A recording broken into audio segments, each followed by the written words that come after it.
ప్రేక్షకులందరికీ నమస్కారం అండి. మనం ఈరోజు పెబ్బేరు ఏరియాలో ఉన్నాం. సో పెబ్బేరు, కర్నూలు ఏరియాస్‌లో ఉన్నామనమాట. సో ఈరోజు నేను ఒక కాన్సెప్ట్ చెప్తాను, మీరు గుర్తుపెట్టుకోండి. మనకు స్థలాల్లో ఈ ఎక్కువ తక్కువలు ఉన్నప్పుడు ఇక్కడ చూడండి ఒకసారి. లాంగ్ నుంచి చూపి బాబు. మనకు స్థలాలు ఏమవుతాయంటే ఈ గోడ అనేది కొంచెం పెంపో, తగ్గింపో, నైరుతి పెంపో, ఆగ్నేయం ఏదో ఉండొచ్చు. అయితే ఇలాంటి ఒక గోడ దీన్ని మనం డీమార్కేషన్ అంటాం.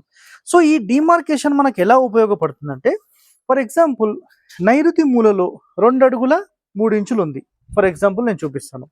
సో ఇక్కడ చూడండి, ఈ కార్నర్‌లో చూస్తే 2 అడుగుల 9 ఇంచులు ఉంది. మళ్ళీ ఇక్కడి నుండి ఇక్కడికి చూస్తే 3 అడుగులు ఉంది. సో ఇక్కడ ఏమవుతుందంటే ఈ 3 ఇంచెస్ డిఫరెన్స్‌ని మీరు సింపుల్‌గా ఎలా సెట్ చేసుకోవచ్చు అంటే, ఆ కార్నర్ నుంచి ఇక్కడి వరకు ఇలాంటి ఒక గోడ కట్టిన ఈ లోపలి కొలతలు మీరు సెట్ చేసుకోగలిగిన ఇది మీకు 100% నంబర్ 1గా రిజల్ట్ ఇస్తుంది. ఇదొకటి గుర్తుపెట్టేసుకోండి. ఇట్లా కట్టాలి.